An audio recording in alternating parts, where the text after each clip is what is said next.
teman-teman semua, seperti janji kami, kita mau bahas hari ini mengenai wheelset yang berputar bersama dengan pedalnya. Bersama saya di sini, saya sebagai anak kemarin atau Andre dari RTC, saudara saya ini Sucan atau Jeffrey Sucan, ya IG-nya @jeffreysucan ya. Kalau saya IG-nya anak kemarin. Malam ini kita mau bahas, ngobrol-ngobrol sedikit-sedikit tentang apa yang bisa menyebabkan bisa rotasinya itu mengikuti seperti itu ya Dan ya. Iya. Ceritanya itu kita itu ngerjakan sepeda customer. Sepeda customer itu dia punya pair Paul-nya. Paul itu yang ada di dalam body hub ya. Hub prehab-nya itu pair Paul-nya kalah, jadi wheelset-nya itu berbunyi nih. Tak tak tak tak tak, pada saat diputar bunyi tak tak tak tak tak. Nggak normal. Kemudian beliau WA sama saya untuk pergantian. Kita kemarin ganti pair powernya, klien kita beli pair powernya, kemudian setelah beli pair powernya kita ganti pairnya. Setelah diganti pairnya, pas diputar pedalnya itu bisa ikut muter sama wheelsetnya. Kok bisa? Jelasin kan? Gimana ceritanya kok bisa seperti itu ya? Jadi karena pedalnya terlalu keras, jadi dia ngikat atau nyakot di body hub prehab-nya, jadi memutarkan rantai juga ikut keren. Jadi terlalu keras, kayak kopling itu tidak mau lepas. Jadi dengan kata lain koplingnya dedel gitu kan? Iya. Jadi kopling dedel akhirnya seperti kayak sepeda fiksi ya? Iya, betul. Kayak gold trap ya? Betul, keren. Seperti kesannya seperti gold trap tapi sebenarnya enggak. Itu karena efek pair yang masih baru dan keras ya Dan? Keras. Tidak hanya itu, kira-kira itu positif atau negatif sih kan? Negatif.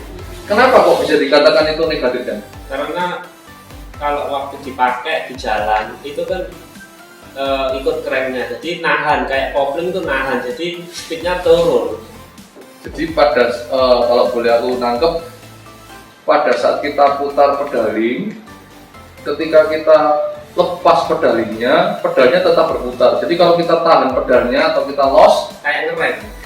oh jadi pair Paul yang terlalu keras tadi bikin kecepatannya jadi slowing down, Iya. putaran rodanya jadi menurun, Iya. akhirnya memperlambat. Iya, betul. Kesannya berarti cuma buat show off lah. Show off.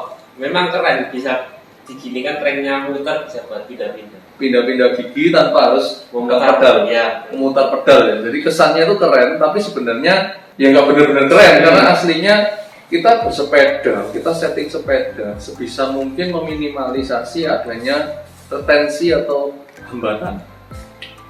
Makin kita bisa membuat sepeda itu semakin sedikit hambatannya. Dalam artian ketika kita memutar pedalnya, kita lepas, kemudian dia berhenti dan ini putarannya semakin tinggi dan kita putar ke belakang pun tidak ada lawanan terhadap putaran roda ke depan, roda belakang itu berputar kencang, kita reverse pedal kita dia nggak ngelawan, berarti dia semakin loncat banget, retensinya sedikit banget ya. Betul.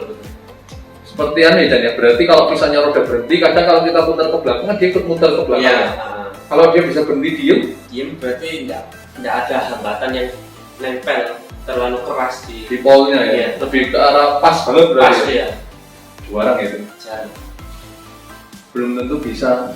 Soalnya kalau nyetingnya terlalu lembek, itu polnya nggak bisa mekat, jadi kurang narik. Kesan itu efeknya jadi gimana ya? Jadi waktu di pedal itu polnya nggak mau nyangkut, jadi ada ngelos, Kayak sepeda itu kayak selip gitu. selip, jadi Iya. dipancal tapi itunya nggak muter. Iya, betul. Ngelos ya, jadi Iya. nggak ngigit. Ya terlalu lembek. Kalau terlalu keras juga jeleknya ya di situ. Kalau terlalu keras pedalingnya ikut, putarannya berkurang. Ya, jadi kayak ngerem gitu. Jadi mencari porsi yang pas itu nggak Iya, gampang. Ya? betul. Oke teman-teman, mungkin yang sudah bertanya-tanya, kemarin yang ada beberapa yang DM saya, kok bisa ya? Itu gimana caranya kok bisa berputar, bisa ngikuti putarannya itu gimana caranya? Kok bisa wheelsetnya berputar, pedalingnya ikut berputar? Ya, itu karena powelnya keras. Satu pit powelnya baru, kadang kemarin pit powelnya ganti. Ada lagi berikutnya karena stempetnya juga masih banyak ya.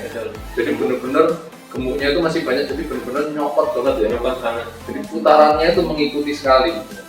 Jadi seperti itu teman-teman. Terus selain itu Dan, kita bahas sedikit tentang OSPW Dan. Iya. OSPW ini banyak klien kita yang bertanya, OSPW itu sebenarnya perlu apa enggak sih? Ya, dibilang Menurut Sucan gimana? Perlu enggak? kalau menurut saya dibilang perlu ya perlu, bilang enggak. Soalnya sebenarnya OSPW kan untuk sepeda TT yang enggak perlu digenjot, jadi kayak linear tenaganya. Kalau genjot sih kurang. Oh gitu ya. Jadi misalkan kalau TT kan cuma datar 11.25, 11.28 lah, masih oke lah. Kalau sampai 11.32, 30, 32, 34 dari pakai OSPW kurang cocok, apalagi pakai nanjak kan tenaga kita gentak, lama-lama Jebol ya? jebol OSPW. Berapa kali jebolin ya? 2 kali. 2 kali ya? Kok bisa ya? Jadi OSPW itu bisa dikatakan berfungsi kalau kita pakai sprocket kecil ya? Iya betul. Antara 11.25, 11.23, 11.28, 11.30 mungkin masih bisa ya? Maksimal. Maksimal 11.30, Iya. 32 udah nggak disaranin ya? Itu kemarin dari 11.34 pakai OSPW, Iya. sampai harus pakai Godling, sampai harus pakai extra chain. Extra chain. Terus, nah ya satu lagi teman, buat kita ini kan bukan pesepeda yang pro nih, dan pesepeda yang handal banget juga bukan, tapi kita cukup bisa lah untuk mengikuti untuk nanjak apa kita bisa. Cuman saya merasa kadang lihat road bike dikasih sprocket besar, Iya. agak wagu ya, aneh ya. Aneh. Kenapa? Satu, road bike memang tidak dirancang untuk punya sprocket yang ekstra besar. Road bike tidak dirancang untuk punya sprocket untuk seperti MTB, which is 1136, 1134 itu sebenarnya sudah mid-dog ya. Yes, Tapi iya. itu pun pengaruhnya nanti di gear ratio-nya. Betul nggak? Betul. Gear ratio ya. Iya. Apalagi kalau kita cuma pakai speed 9 atau speed 10, karena pengaruhnya di jumlah gear ratio-nya ketika kita mau ganti dari gigi tengah ke kecil, dalam arti kayak gigi 16, 17, atau 18 ke 11, kerapatannya itu antara 1128, 1132 dengan 1136 itu berbeda, atau 1134 berbeda. Pasti ada lompat gigi besar ke gigi kecil, which is itu tidak nyaman ketika kita sedang rolling dengan kecepatan yang lumayan tinggi dan kita mengimbangi teman kita di depan. Contoh, kalau misalnya teman kita di depan dengan speed dengan sprocket 1132 ya kan, atau 1130, dia pasti kan punya kerapatan antara gigi pertama sampai mungkin gigi kelimanya, mungkin dia halus ya, jadi perpindahannya halus. Ketika dia jalan 34, 35, dia bisa cadence 90. Kita yang punya sampai 1136, bisa-bisa di nomor kelima kita ngecek banget. Untuk capai ke 34 itu kita akhirnya banyak cadence-nya. Akhirnya kita lebih gampang capek. Terus kita ngimbangi teman kita yang di depan kewalahan. Jadi sebaiknya sama-sama, kalau namanya untuk road bike ya kita gunakan ya kalau bisa maksimal 32. Kalau sekarang kan SRAM ya, SRAM Red AXS itu mengeluarkan 1033. Dia lebih lembut tapi dia bisa handle untuk tanjakan, tapi juga bisa untuk di speed. Dia depannya pakai 4830 berapa ya? 4835 kalau nggak salah, 4835, ada yang 50 berapa. Buat saya sih itu asik sih, tapi masih belum ke sana karena harganya masih belum kejangkau. Nah, mungkin ada teman-teman yang ingin bertanya, silakan nanti bisa DM. Kita kebetulan ada waktu. Hari ini tadi kita habis ada satu customer, kita cuma untuk perawatan, pembersihan, kita pergantian bearing hub, free hub, bearing keramik, kita perawatan untuk BB yang mungkin sudah pakai siber atau yang mungkin pergantian BB Nah, sekalian nih mumpung bahas BB. Kadang banyak teman-teman di luar sana yang bertanya, rider itu tanya, nanti BB itu supaya loncat toh? Supaya loncat dan supaya kenceng. Gimana menurut Sudet? Bener nggak sih? Kadang orang itu kalau di luaran dari BB itu dipikir dipakai itu cuma diputar tekan ke belakang gitu. Jadi kan kita makanya ke depan bukan diputar ke belakang terus. Tapi ya sesekali boleh, cuma kan masa di jalan terus ke belakang. Jadi kadang orang kan BB apa enggak ada ngefek. Efeknya waktu dipakai dipantau di jalan itu smooth, bukan waktu dipegang tangan. Kembali lagi ke retensinya semakin kecil ya. Iya, betul. Hambatannya makin kecil, bawaannya smooth, jadi semakin ringan ya. Kesannya powernya semakin dapat. Ya. Tapi effortless. Jadi kita nggak terlalu ngoyo, tapi kita dapat powernya, ya toh. Jadi kita bisa mancal itu dengan nyaman. Bisa mancal dengan nyaman. Udah Bang Nanda, thank you Bang Nanda. Dari Denny Kuari, halo Denny. Kemudian ada Bro Marvin, halo Bro. Oke, Yonas, halo Yonas. Halo Nas. Daniel Cokro, oke Kanda, thank you for join. Jadi mungkin untuk teman-teman yang baru gabung nih, sedikit rewind ya, kita ulang sedikit ya mengenai apa yang kita bahas tadi. Poinnya malam ini kita membahas tentang bagaimana mungkin WS dan engkolan bisa berputar searah, jadi berputar bareng-bareng seperti IG story saya, IG story RTC sebelumnya. Dia bisa muter, kita ganti gigi, dia bisa putar-putar sendiri, naik sendiri. Poinnya adalah itu karena pergantian pair powell yang lebih keras. Apa itu pair powell? Adalah pair yang mengikat gigi pelatuk di dalam hub rehab sebuah wheelset. Jadi kalau misalnya pair powellnya itu keras, ya toh, maka dan grease-nya makin banyak, maka putarannya akan narik rantai dan menarik engkolannya. Jadi dia gigit banget, dia muter ngikuti cranknya. Nah, apakah itu baik? Ya nggak sepenuhnya baik. Baik itu karena kelihatannya keren. Kita untuk show off, oke. Ganti gigi, lepas tangan, nggak perlu ngayu. Ganti gigi, cetek, bisa langsung ganti. Tapi secara untuk kita bersepeda, sepeda itu kuncinya adalah minim retensi, semakin smooth, effortless, jadi kita nggak terlalu ngoyo, ya kan?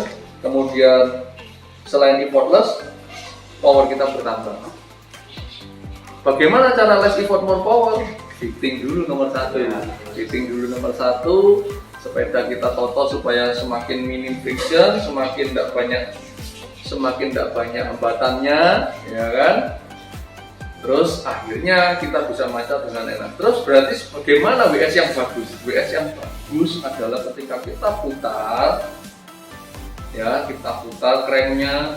Crank itu berputar pertama kali biasanya mengikuti hempasan dari lemparan kita putaran pertama itu. Putaran kita dia menghempas itu karena dia smooth, ada sisa putaran. Ya. Tapi ingat, nggak semua crank bisa seperti itu walaupun sudah diganti BB seramik. Loh kok bisa? Karena BB seramik pada dasarnya ketika dia sudah terikat dengan rantai atau chain, dia sifatnya hanya seperti seperti ketapel ya. Jadi dia hanya mengikuti materialnya, mengikuti seperti kalau dia ringan dia ada pedalingnya, dia ada efek bandulnya. Dia ada sisanya tadi. Kemudian dia berhenti, sedangkan wheelsetnya bunyinya semakin tinggi. Jadi bunyinya semakin naik, seperti itu, seperti ada nadanya gitu.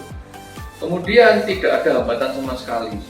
Terus nomor dua, berikutnya adalah ketika kita memutar reverse WS kita ke belakang, kalau itu smooth dan minim retensi, maka wheelset kita tidak akan ikut berputar. Kadang ada yang kita putar ke belakang, wheelsetnya dia ikut putar. Nah, kalau dia semakin kita putar ke belakang, dia nggak terlalu bergerak, maka retensinya sangat minim. Sesekali kadang wheelset kita bisa seperti itu. Biasanya kalau yang udah lama dipakai lah. Kadang ada lagi. Biasanya ada satu produk yang mesti sulit banget cranknya itu ada efek bandulnya, Enel. Karena dia pakai BB PF30 lumayan tebel, dan dia punya apa? Arm cranknya lumayan berat. Jadi kesannya itu nggak bisa loncat, karena kita memang BB itu tidak nyari loncat. Perhatikan ya, menurut RTC bahwa kita ini BB kita tidak cari loncat, BB kita cari smooth. Makin smooth, makin putarannya makin enak, gitu ya. Jadi makin smooth, putarannya kita makin enak. Nah, kembali lagi ke OSPW. OSPW itu sebenarnya benar nggak sih, Chan, itu hanya untuk memperingan kita pada saat mancal? Sebenarnya fungsi OSPW itu seperti itu? Ya agak enggak. Menurut saya enggak ada efeknya sih. Tidak ada efeknya. Ya. Mungkin secara logika saya bisa nambahkan, Chan. Mungkin efeknya dikit, Chan. Lebih ke arah karena dia kan lingkaran putar chain-nya semakin besar. Ya kan? Memang makanya OSPW itu sangat disarankan untuk kita yang menggunakan cranknya kecil, kasetnya kecil. Menggunakan sprocket kecil. Kalau kita pakai sprocket kecil, maka dia harus pakai dibantu dengan OSPW. Bukan harus sih, lebih enak kalau dibantu OSPW. Karena OSPW namanya aja oversize pulley. Oversize pulley itu adalah membantu jadi merenggangkan chain, sehingga jarak putarannya semakin ringan. Contoh, seperti crank kita di nomor 1 yang nomor besar, nomor 50, ya kan? Kemudian di belakang kita dapat di nomor 25. Itu jadi bergeser seperti misalnya kita di 11, paling enggak itu seperti perasaan seperti 12 atau 13, tergantung besaran pulley-nya. Boleh nanti dicoba di rumah kalau yang sudah pakai oversize pulley, boleh dicoba. Terus efek powernya dari mana? Efek ke powernya sebenarnya bukan masalah naiknya, memang tambah enteng. Yaitu tadi karena kerenggangan chain-nya jadi lebih lebar, jadi jarak putarannya lebih lebar. Itu sih menurut saya. Terus kalau untuk sprocket yang 1133 ke atas, 1134, 1136, saran saya belum perlu pakai OSPW. Kenapa? Kadang kalau pakai OSPW, saya lihat teman-teman kita riding di Surabaya terutama ya, di Indonesia terutama Surabaya, powernya itu hebat-hebat. Banyak hashtag bukan budak Strava sih kalau saya. Jadi banyak hashtag budak Strava yang benar-benar kejar segmen, dia lari kenceng, jalan 48, 49, 50, which is itu kalau dipakai di tanjakan dengan power yang besar.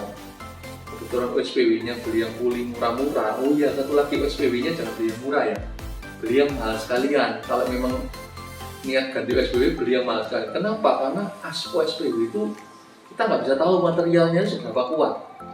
Karena kekuatan OSPW itu bergantung pada as di atas sendiri ya. Satu as itu aja ya. Iya. Ya kan? Kemarin yang punyamu rontok itu OSPW juga ya, betul? OSPW. Gimana rontoknya? Patah? Ya patah. Patah ya? Patah. Bahkan sampai good link yang bawaannya juga ikut patah. Ikut patah? Iya. Itu kaki apa motor? Jadi buat teman-teman, berbijaklah pada saat memilih spare part. Jangan karena kepingin kelihatan keren, kita ganti kelihatan besar, aku mau ganti OSPW gini, tapi ternyata powernya teman-teman ini sebenarnya besar, kasihan sepedanya, gitu loh. Jadi anggapannya overpower, akhirnya jebol, buang uang lagi. RTC ini di sini berdiri paling enggak kita kepingin bantu teman-teman bisa memodifikasi sepeda sebijaksana mungkin tanpa harus keluar duit yang terlalu over budget lah. Paling enggak kita bisa berkendara dengan optimal, berusaha meminimalisasikan friksi, gesekan atau retention, hambatan, ya toh, dengan cara upgrade ceramic bearing, bisa dengan cara upgrade BB, ceramic bearing. Kadang ada yang merek sebelah, sebut aja ya Siber ya. Siber kan harganya mahal nih. Kita bisa ganti bearingnya aja dengan harga ya lumayan jauh lebih murah. Tidak itu aja, kita juga bisa perawatan. Kita bisa perawatan sepeda, terus kita juga bisa pengecekan. Jadi bearing-bearing yang asal dicek. Kayak sebelumnya customer kita ini barusan websitenya seperti tulisannya seramik, di hubnya tulisan seramik, dibongkar ternyata bukan seramik, padahal beli baru. Yo kayak saya diomong ya, bisa diomong karena memang posisinya dapatnya kan di dalam situ, kita nggak bisa ngecek. Kami ngecek Protol dalamnya apa, tadi dicek sendiri sama ownernya, lu iya ternyata bukan ceramic bearing, jadi ya sayang banget. Oke, gitu aja. Sampai ketemu lagi di IG live kita berikutnya. Dengan teman-teman mendukung IG live ini, terima kasih. Hingga kita akan belajar lebih kuat, lebih giat lagi untuk banyak mengenal tentang sepeda. Kita kepingin, kita akan sering mengadakan eksperimen antara grup set A dengan grup set B. Kita akan mencoba misalnya perbandingan SRAM dan Shimano. Nanti saya akan bahas juga di IG Stories, IG Live saya berikutnya. Kita akan bahas juga tentang bisa nggak sih crank besar dikawinkan dengan oval, bisa nggak sih, apa sih manfaatnya oval, apa sih kekurangan dan kelebihannya oval, apa sih kelebihannya merek SRAM, apa sih kekurangannya merek SRAM, apa sih kelebihannya merek Shimano, apa sih kekurangannya merek Shimano, di episode-episode berikutnya. Thank you ya guys, see you.